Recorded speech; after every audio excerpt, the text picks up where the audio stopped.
All right. Well, Gauntlet Con 2017, the first annual Gauntlet Con. It is time for our GMing PbtA panel.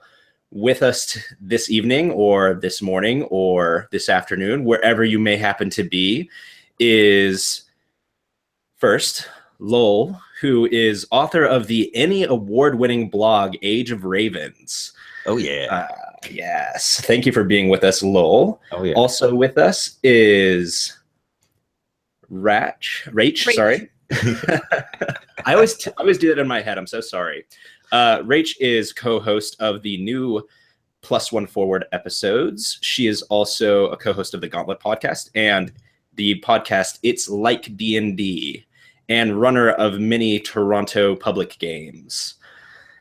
And Michael X, who is a GM for the Gauntlet, as well as other live games, and a great contributor to our community.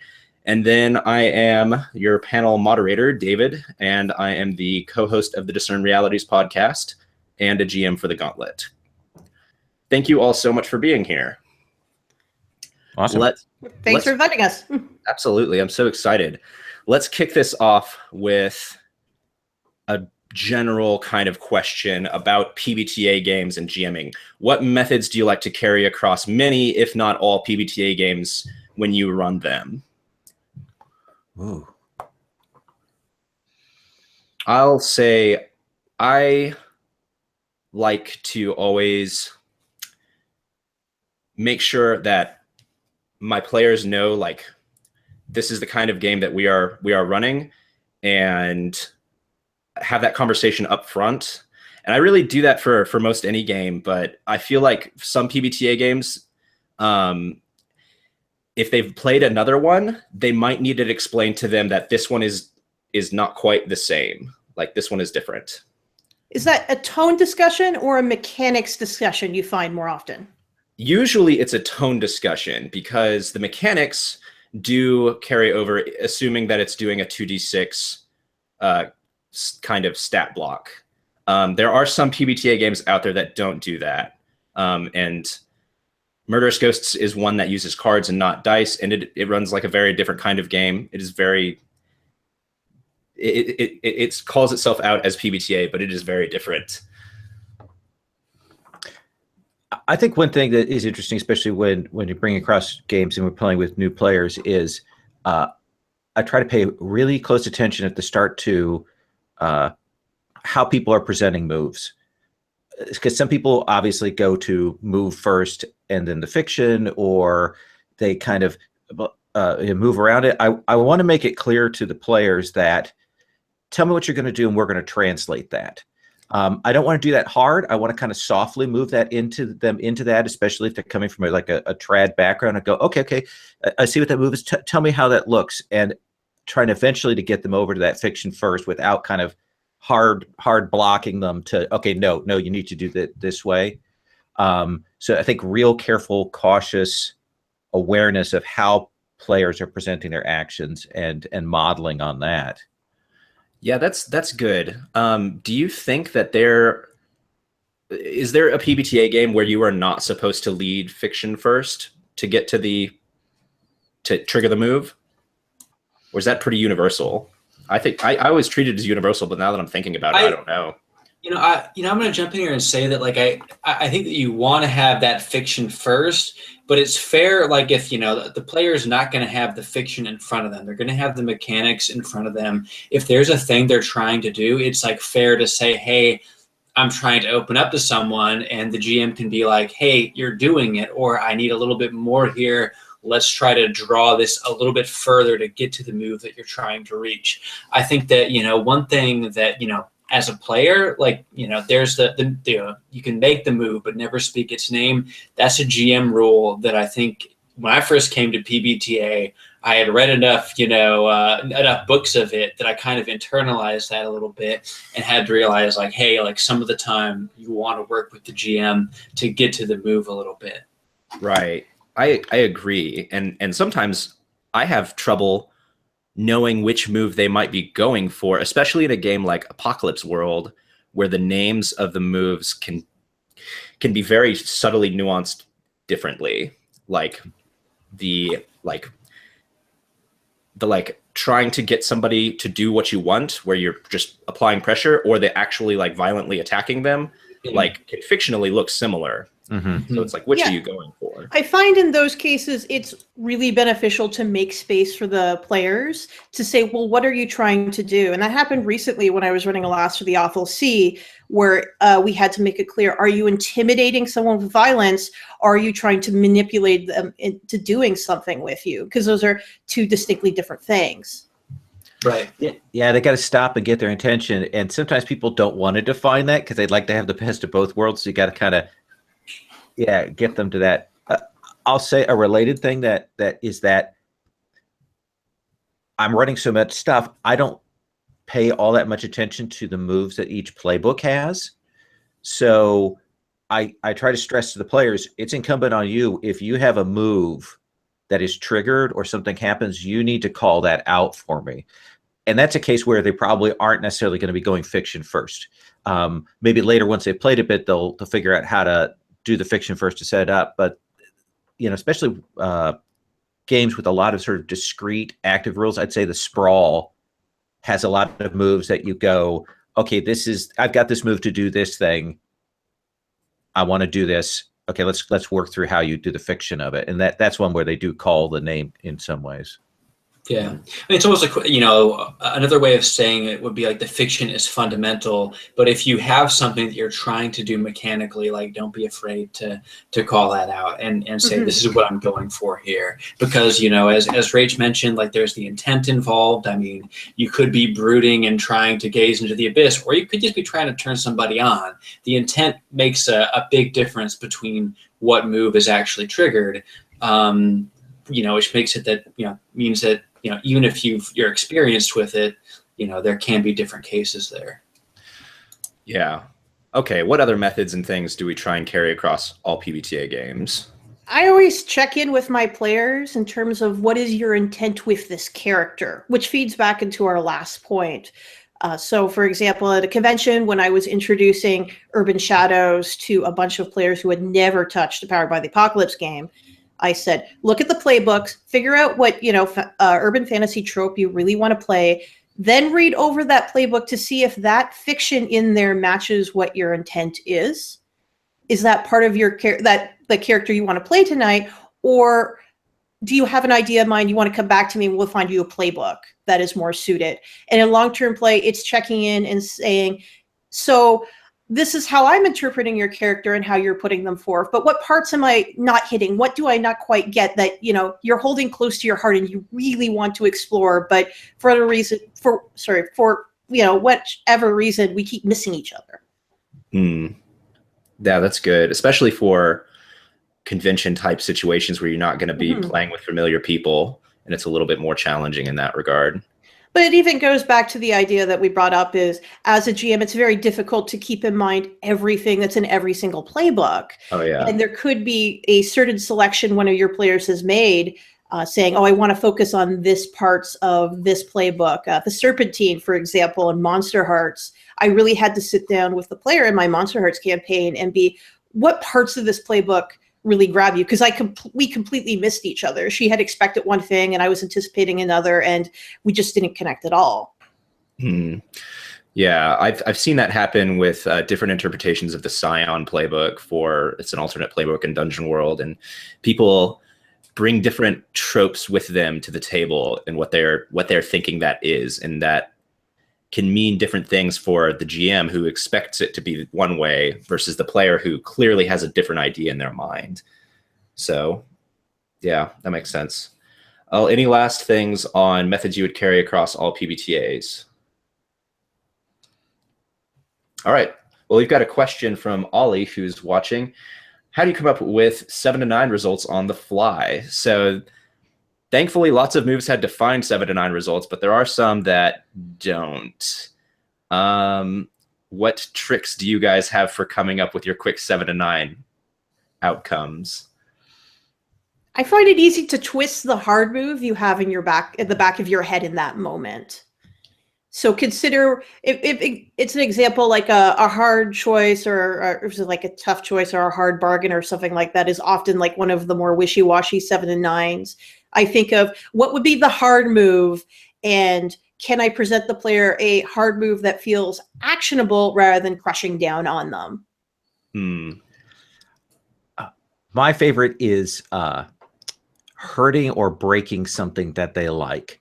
And that can be an object, it can be a resource, it can be an NPC. I think my favorite moment was the moment when Rich got a 7 to 9 in one of the games and ended up doing the damage he wanted, but he also hit an NPC that he hadn't quite realized how much he loved at that moment. And it was a good, strong, oh yeah, feeling. Not that you have to take them out, but 7 to 9s are a really good time to play on the player's ego. The soft moves about the player's ego and identity, and you go, oh yeah, you do it, but you kind of look like garbage. And then they go, oh wait, and now they got to figure out how to make themselves look awesome to make up for that.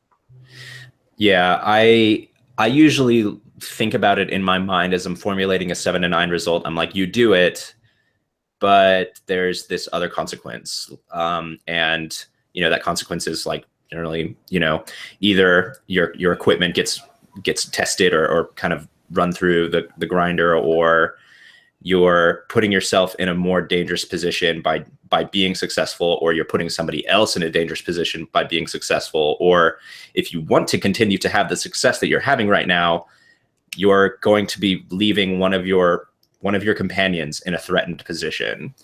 So that one is particularly compelling. So I like to do that one fairly. Yes, and sort of like a second question shooting off of that one, though, is like, as long as you give them the success in the 7 to 9, how hard can you do that sort of yes and? Like, how hard of a move can you make while giving them the success? Like, is there like a limit on you or is there any way that you guys like tend to like modulate that?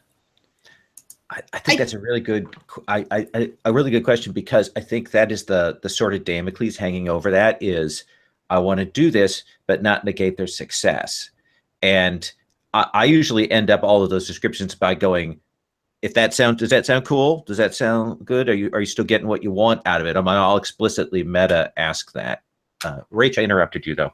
Oh, I was basically going to say that in my opinion, it has to be actionable. It has to give the player a means to move forward rather than, again, that crushing oppression saying, oh, this terrible thing is going to occur to you, or you feel echoes or ripples of something bad on the horizon that you can't stop. It's, okay, you're in a worse situation than before, but hey, at least you accomplished the thing you wanted to set out to do. Right. And how often do you kind of let a 7 to 9, this is another kind of offshoot question, how often do you let the 7 to 9 be the end of the conflict? What do you mean? So usually, like, you get the 7 to 9 and it means that it worked, but there's a snowball effect of this conflict is not resolved. Like, the overall scene it seems to like keep going on a lot of times, but sometimes you can do a 7 to 9 and it works, and just this one thing goes wrong, and like that's it. That's that pacing question for me. Yeah, it's really if is there something interesting to be taken from this conflict? If not, this is probably the end. Yeah, I think that's right, and that really informs how I'm making my 7 to 9 decisions. And the 7 to 9 in many cases lends itself towards keeping the scene going, but some of the time it's like, hey, if like someone makes a 7 to 9 on trying to get out of a situation, I mean, they're still getting out of there.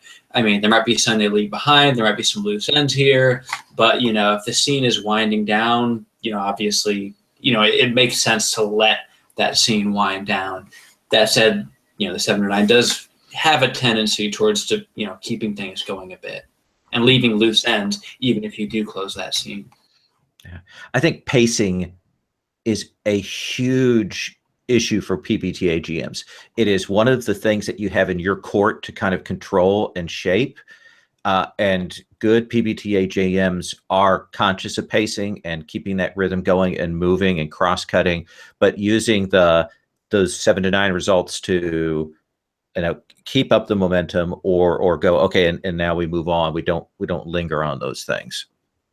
Yeah, I agree. The pacing, really, of any story game that's more long term in nature and not like a single session, very defined, is kind of on the GM's hands a little bit to make sure that's happening and know when to say, well, I'm interested in this and we'll continue with this scene, or this you have succeeded in this scene or failed in this scene and we need to move along. Any last thoughts on the 7 to 9? I think I'm good. All right. Rob asks, what is your favorite principle or GM move and why? I love every goddamn move that allows you to ask questions, because I love what those say about the setting and the kinds of questions you get to ask. And sometimes I don't like PbtA when you have to stop off and make choices. Like, okay, choose X from this list. And that kind of bugs me sometimes when it stops it. But I love those discovery moments. And that's the thing I've stolen for every other game I play, is that roll to get questions. And maybe we have a set of those. So those are my favorites. Anything like that.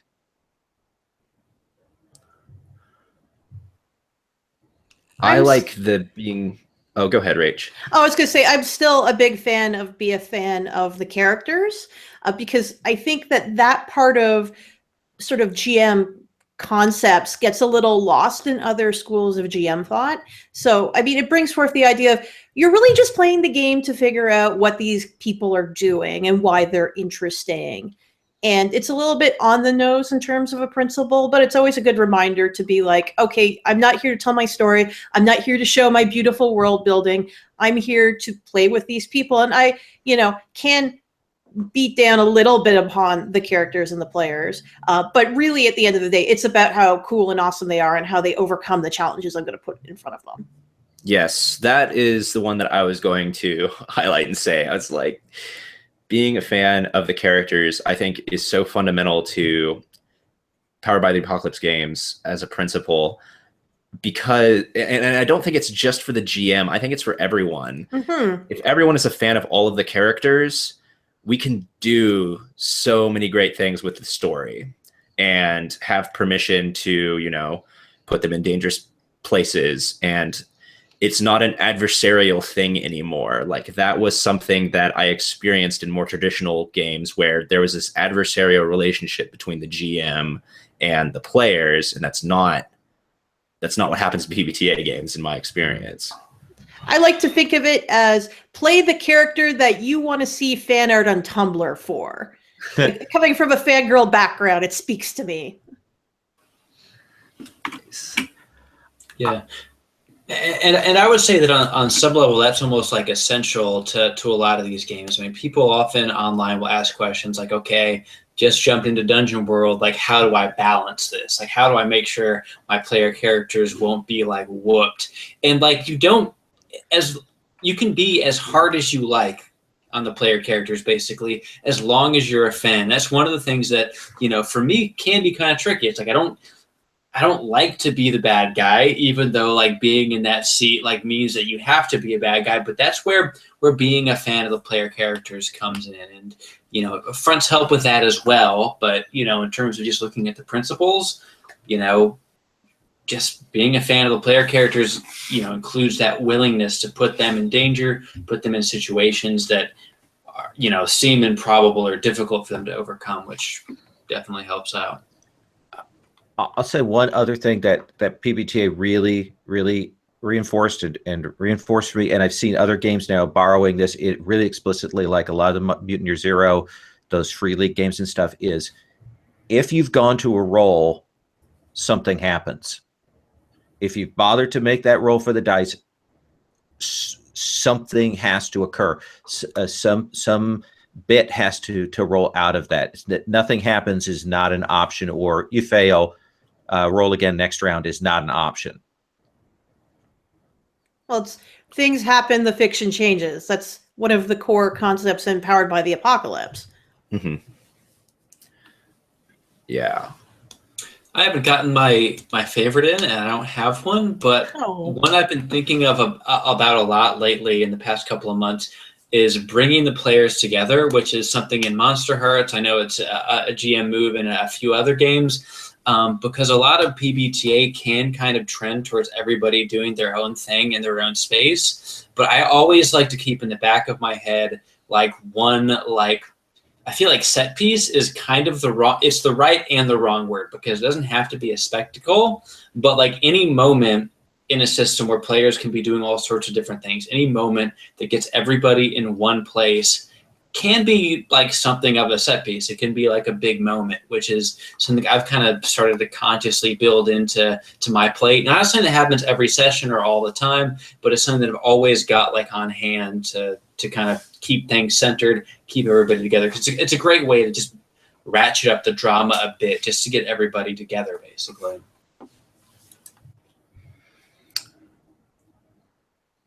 All right, we've got a question from Dave, and this kind of ties into a couple questions that we had on our list. So I'll just kind of read them all as one, and we'll answer them kind of as we see fit. But is there anything that bugs you about newer PbtA games? Also, what bothered you about older PbtA games is kind of something we had on our list. And Dave asks, what innovations are you still looking for in the PbtA space? Oh, I know this one. I want a Hono Bono game. God, I want a Hono Bono game so much, like that's powered by the apocalypse. So something like Golden Sky Stories, some of the emotional spaces in Ryotama, Raspberry Heaven, the Whispering Road, I think, is another one. I really want a game that's about being happy and feelsy. I don't think there's one that exists. Apillion gets a little bit, but then it's got like this underlying darkness and this whole idea of growing up and becoming an adult, which is not quite right. But it's just, it would make me so happy. I have two things I want. One is, and I just thought of this today, I want a game where you start out as amnesiacs and your moves are about rolling to find out who you are and being able to answer questions, and maybe the GM gives you answers or maybe you get answers. And that's, we actually kind of build your character through moves. Other thing I want is I really want to figure out how to do something a game that has kind of combat dueling as a centerpiece, like Crimson Skies, where they have dogfights and stuff. I'd like to figure out a way to make a sequence like that satisfying. I mean, Night Witches has obviously their things, but that's about, hey, let's see who dies. Whereas I'm talking about something like the sort of the pulp action, air fighting set piece. I'd like to figure out how to do that in a way that is player driven with some choices and satisfying and kind of cinematic. There's something I was going to say. There's something similar to that in Firebrands, but it's not quite air dueling. It's Max.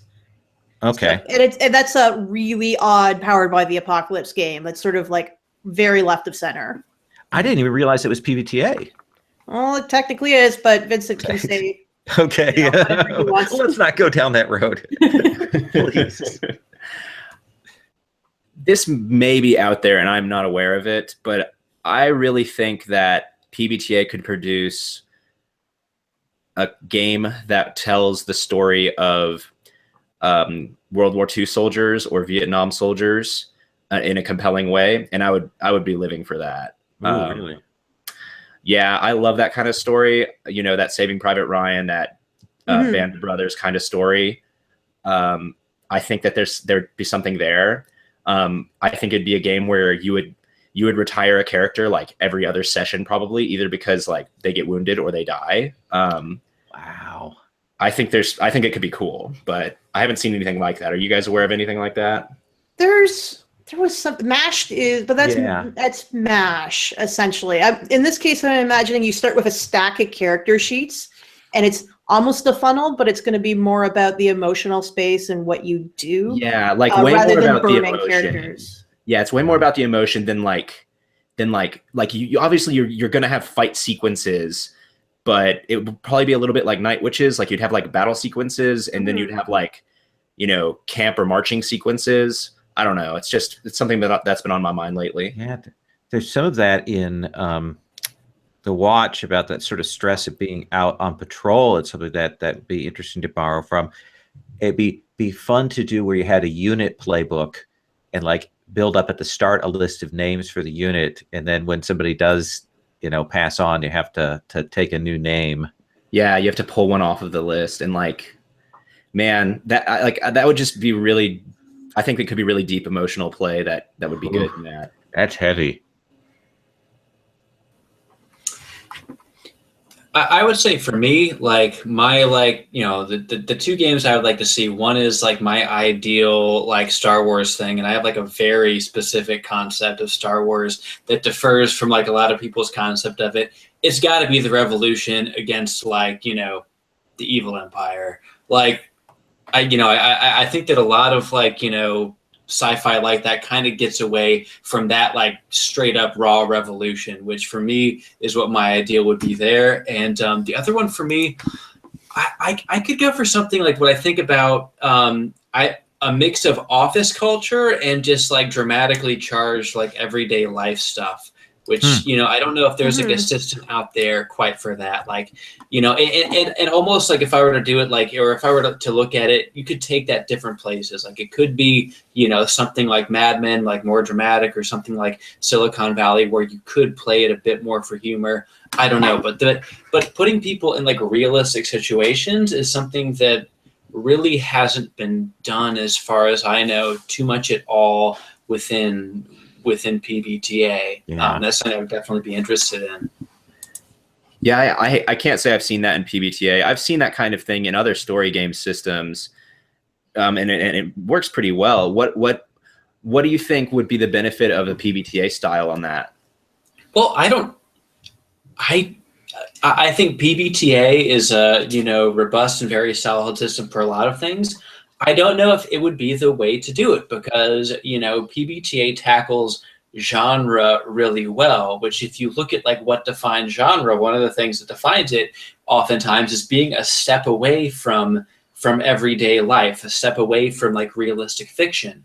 So maybe it wouldn't work. I mean, you would have to kind of hack it in that direction. Being able to create dramatic situations that are charged, without having that kind of outside reference, I guess. I think it could work. I mean, it's about heightened emotional experience. Yeah, and I think in terms of genre, I think it should be clear there's genre fiction as a concept, which is where we get speculative fiction, which speculative fiction, genre fiction are kind of interchangeable right now in nerd discussion.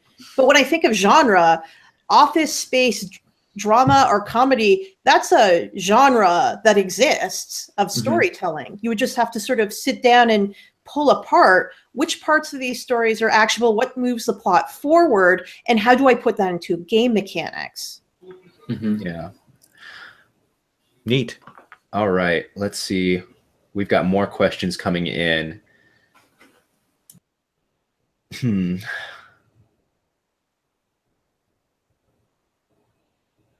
YG Mitchell asks, is there an aspect of PbtA that clashed with your GM style? If so, how did you resolve that?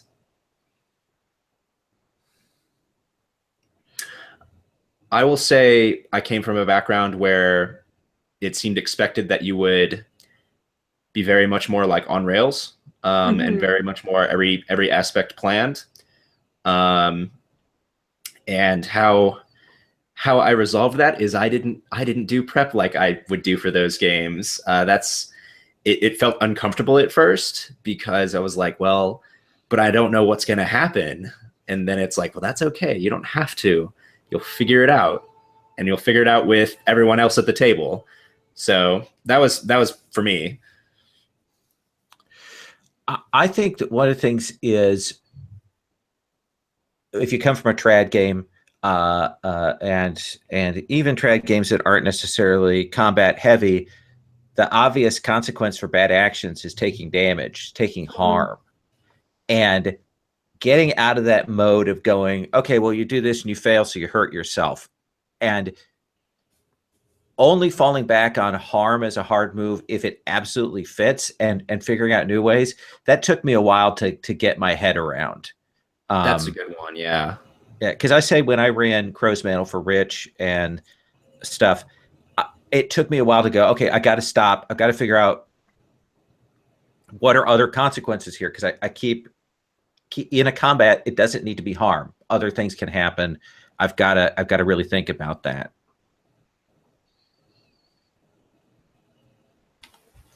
I think that, you know, extending kind of off of what David said, with having a totally different, like, you know, way to how you approach players with it versus, you know, railroad versus kind of like an open, like, what do you guys want to see or do here?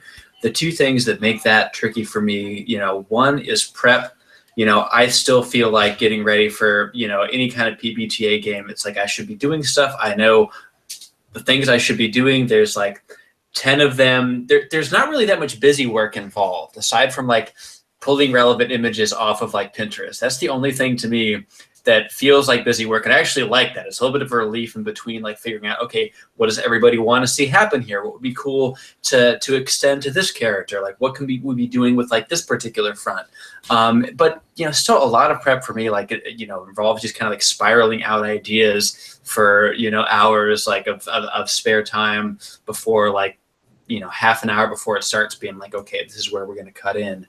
The other thing to me, and Jason talked about this on the Gauntlet pretty recently, this is very specifically about my game, is about how you frame scenes, which trad games don't really prepare you for, you know, really for handling that at all. Being able to say, okay, like, when do you go to the player and say, what do you want to do here? And when do you say, okay, this is the situation, you know, what do you do? That to me was a very tricky distinction at first, and one that I only kind of figured out in time. I mean, I think it partly depends on the system, but with most PbtA, you know, I feel like in general you want to let them frame the scenes, and that's something that I only really learned and kind of figured out recently, and that kind of helped me quite a bit with my PbtA GMing. Another thing.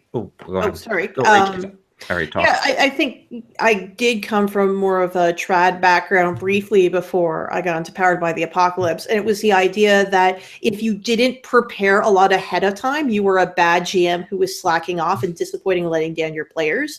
And I internalized a lot of that anxiety early on, rather than accepting, okay, you're going to do a little bit of prep so you know what your pieces are, and then you're just going to let it flow. And it took me a long time to get used to that trust in the game and the players. For me, I'll say another thing is there's a level of granularity that for problems that trad has. Trad has okay, here's a problem. We've got a setup. We've got a building. I've delineated who the people are. How are you going to roll and how you move in? Versus both Fate and PbtA go, okay, you want to break in and get this set of papers out of the building? Let's make that roll. Okay, that roll is the whole thing. And that's great because it moves the fiction forward. It's exciting. We get to narrate some of it. And as a GM, that means that, whoa, suddenly everything that I thought was kind of cool gets compressed down. And it's wonderful, but it moves things forward much faster. And getting a sense on what problems you can actually zoom in on and break down versus what ones we can do very, very quickly is a technique that I think I had to completely relearn that leveling when I started running PbtA and Fate more. Yeah. Yeah, I mean, I adore how fast it moves, but it's pretty normal with PbtA that, you know, within like the first half of a session, you'll get past anything that you could really like envision, you know, so you know, between sessions, how the session's probably going to start. You know what situation you're going to come in on, but you really, you know, you don't know for sure where they're going to be 30 minutes in, and you definitely don't know where they're going to be like an hour or two in. Yeah, frequent breaks where you take a step back and think about it are killer when it comes to PbtA and that fast-paced world that is happening all around you. If you've done a little bit of prep, then you know like what's going to happen for a while, and then whenever they start getting past that and past where you're thinking, it's like, all right, and let's take 5, and then you think about it and you come back and you're like, all right, this is what's happening now. And then an hour later, you're like, all right, let's take 5. I need to go to the Fortress of Solitude, the bathroom. Yeah. And you've got to be willing to do that rather than applying the brakes, because I've seen GMs, their response to that is to slow things down rather than let it flow forward. And I get that reaction. I understand, because my gut reaction is, whoa, that's too fast. I mean, when I'm running Worldwide Wrestling is me on a go-kart on top of a hill, and I'm desperately trying to hold this on. And it's 3 hours of just trying to keep it on the road, and it's going so much faster than I thought it would go, and we need to slow things down. But I got to let it go. We'll crash at the end, but maybe I'll get to park the car. Maybe not. That's quite the word picture. I've run a lot of WWW, so yeah.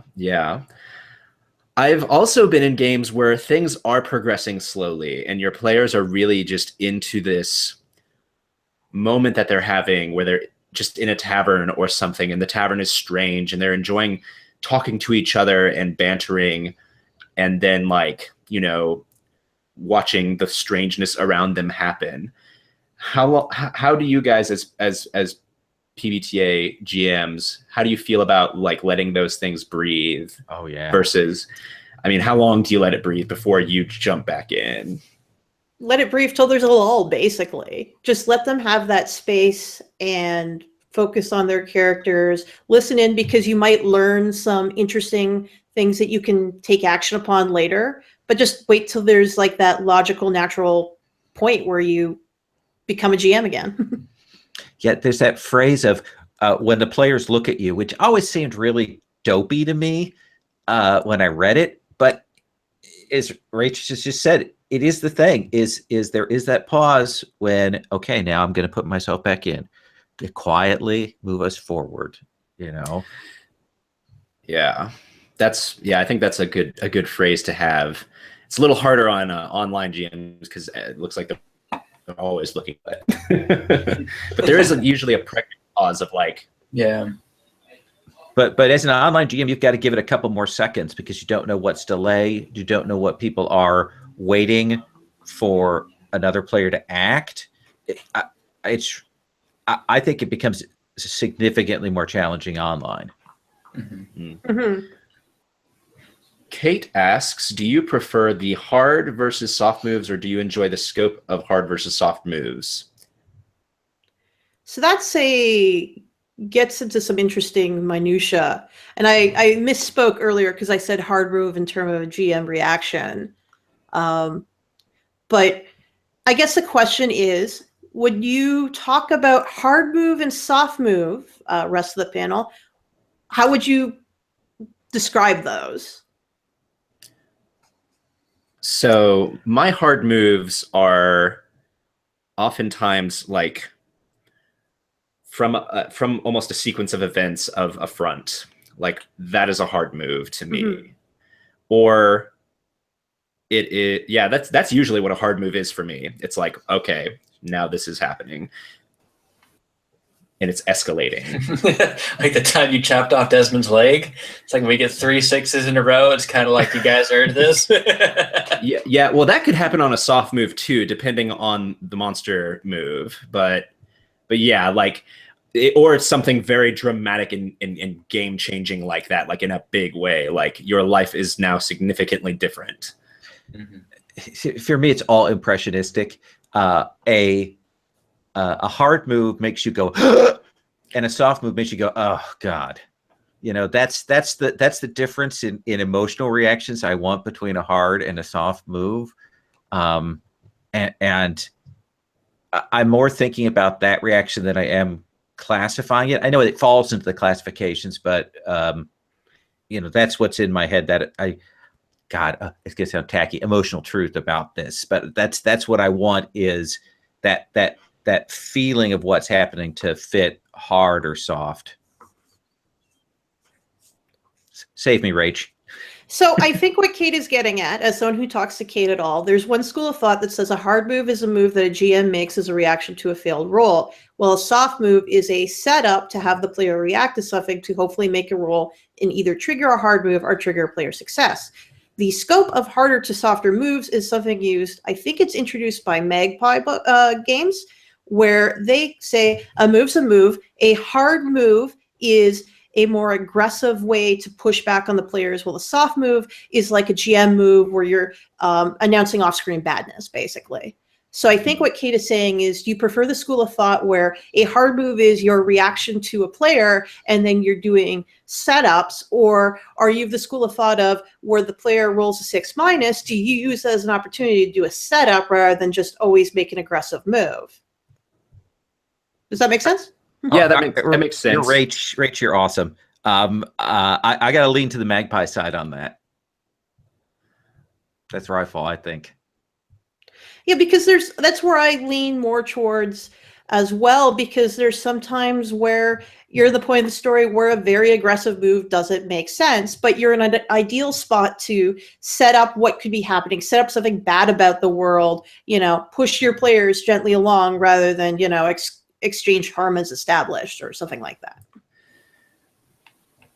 Yeah, and I think that specific games will call for a hard move in a place where the other definition of hard move wouldn't quite make as much sense. Mm-hmm. So yeah, I would probably lean towards that same kind of definition semantic side.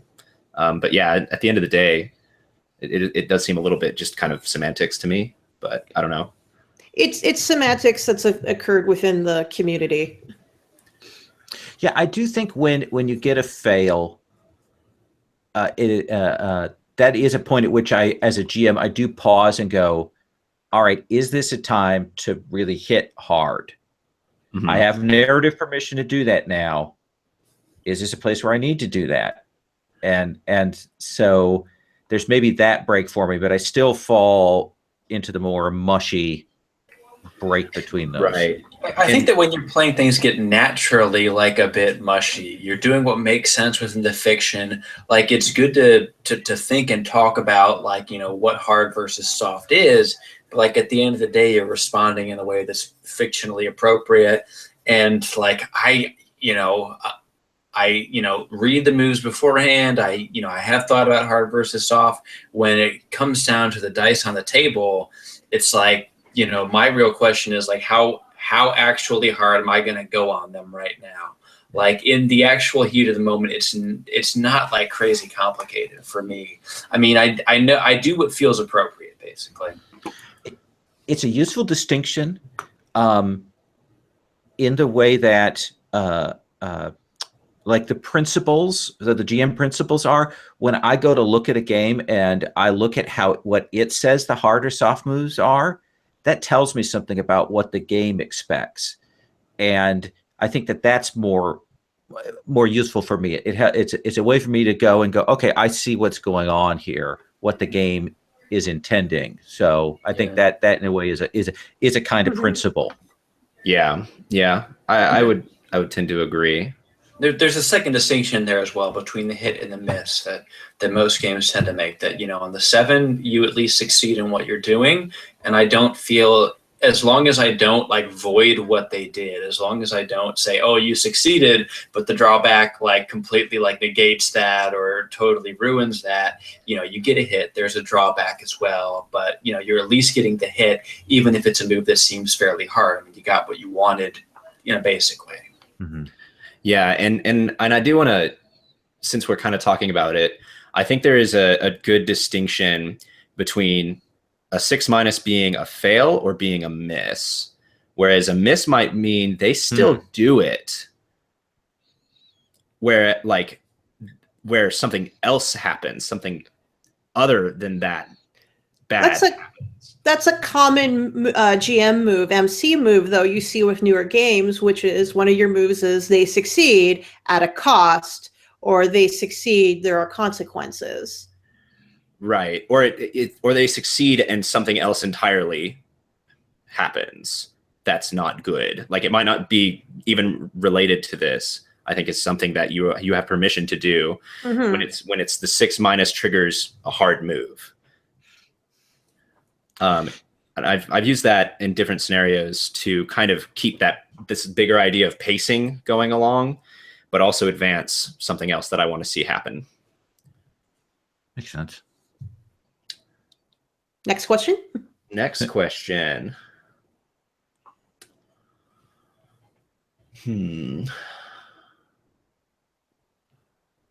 Okay, how do you stop hard scene framing turning into a planned story?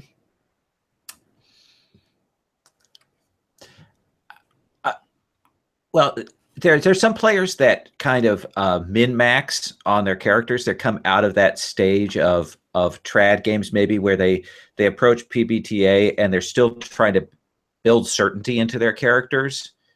And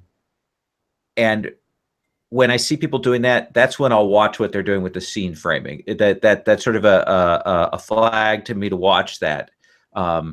And when they get to the scene framing, maybe we negotiate a little bit more about that. But generally, that's not something I've had happen too much with the story.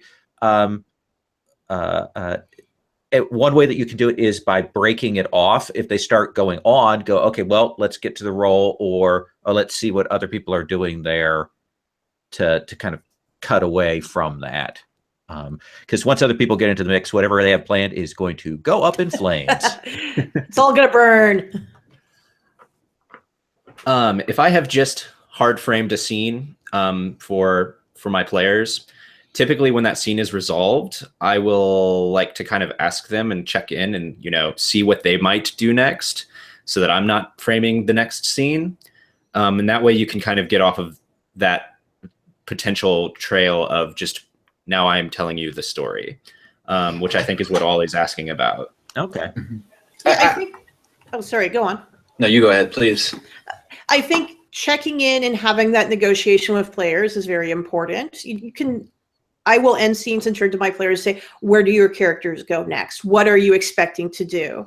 And there's a bit of shared hard framing that occurs between, yes, you get to this place you want to go to, but this is what you find there. Yeah, and so maybe it seems to me like you guys have been saying that maybe we ought to move to point A. Is that what you guys are saying, or is there somewhere else you want to move to? Yeah.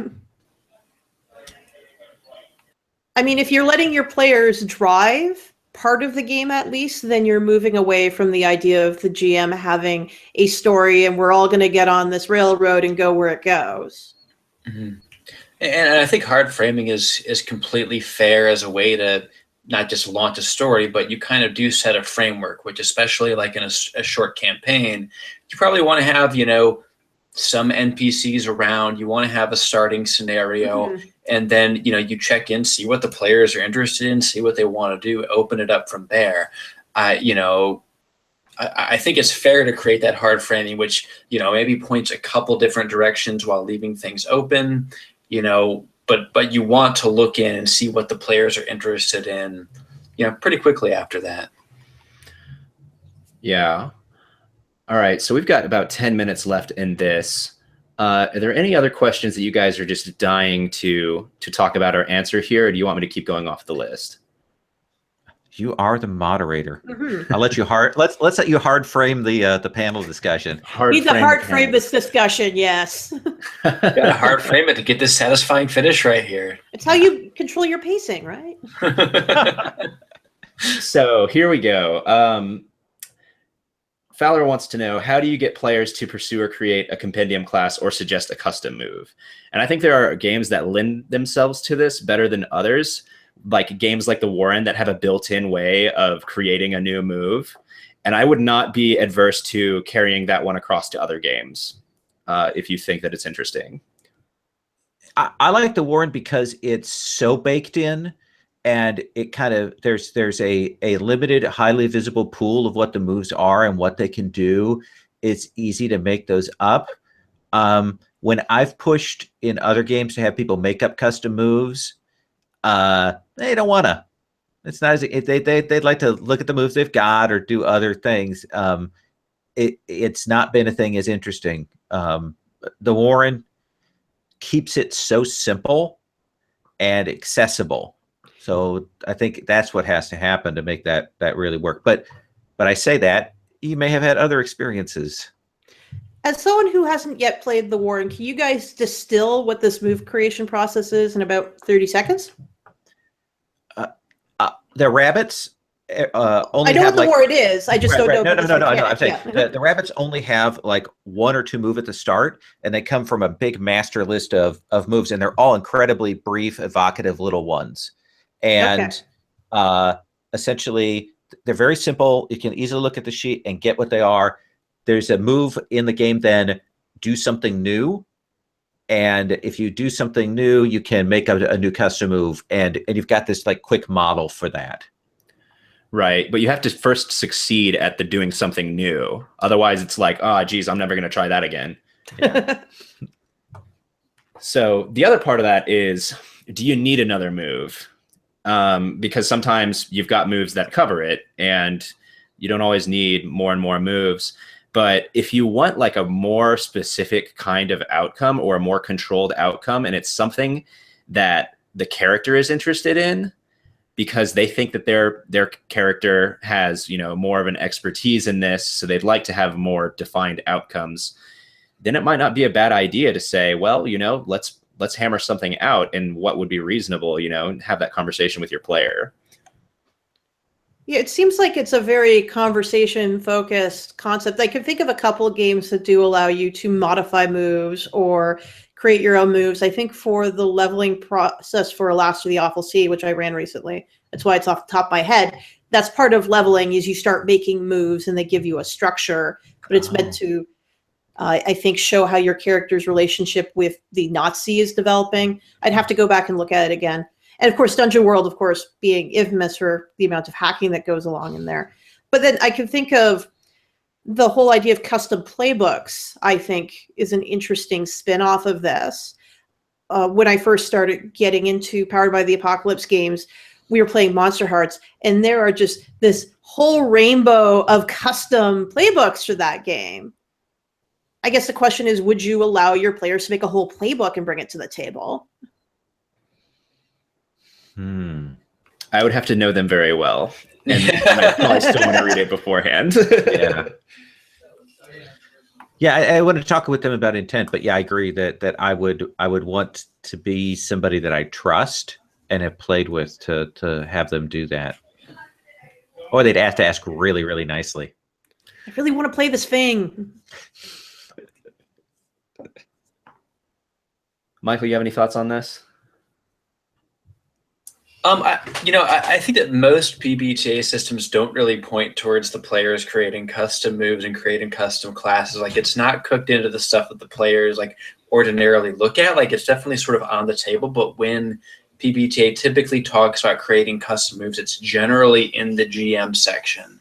And there'll be like an appendix or another section like after that points towards that. I mean, PbtA is like very hackable, but it doesn't seem to me to generally say, okay, you're the player coming to the table, like come up with like I don't know. The Warren seems to me like almost an exception, but generally that's not something that to me is typically player facing. Yeah, because I'm thinking of, there's the Warren, there's Alas, there's Dungeon World. I think there might be something with some of the Urban Shadows playbooks where you can make modifications to your moves. But I might be thinking of like a specific Oracle move. Yeah.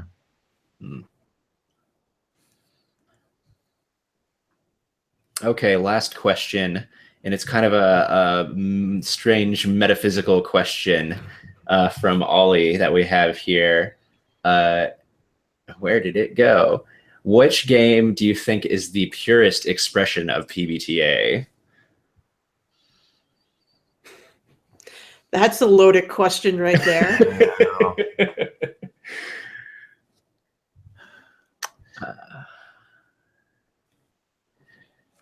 Wow. I just had this thing last year where I played some of the big three of PbtA that I hadn't played in 1 month. I played Dungeon World, Monster Hearts, and Apocalypse World, and all three which I hadn't played until the middle of last year, or the middle of this early part of this year. And I gotta say that Apocalypse World. I mean, it's such a crappy answer, but I do think that the second edition of that really does distill a lot of those things nicely. It's a tight set of basic moves that have good flexibility to them. They do interesting things. That's it off the top of my head, but I don't have a deep experience across the board, so I think you guys who have a better sense of that would probably have better answers than me. So to answer this question, I kind of have to define what does it mean to be a pure expression of Powered by the Apocalypse. To me, a pure expression of Powered by the Apocalypse means it's a playbook-driven game that is playing to find out what happens and strongly relies on 10 plus succeed, 7 to 9, middle success, 6 minus, it's a miss.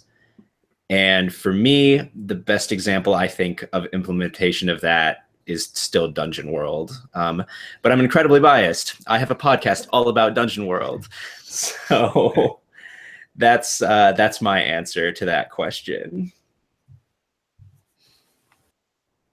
I'm going to use the cheat answer, which is the most purest form of Powered by the Apocalypse, is either going to be the first game you play or the game where it finally clicks for you. Mm. Because if you look at a lot of the game design community, everyone seems to define on a personal level, yes, I understand what the Bakers have put down, said this is what this means, but on a personal level, what that system means and what it does varies from person to person.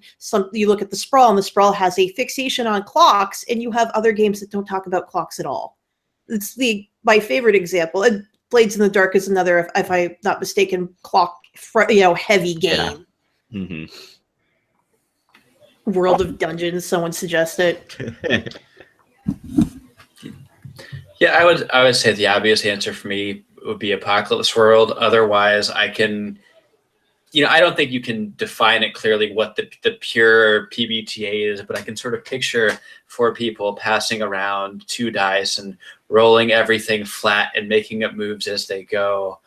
But I mean, but besides that, like Apocalypse World, those are the obvious ones for me. I don't know. Awesome. All right. Well, thank you all so much for joining me on this panel. I hope that we have enlightened the community, that they have no more questions, that we've answered them all, and then they'll never have to wonder ever again, how can I be a great PbtA GM? We've answered it here. Firmly answered. Throw things at the wall. In just 59 minutes, we answered them all. There's no more discussion or debate ever. Yep. This is it. All right. Myself out of a job. Thank you so much, you all. Thanks for having us.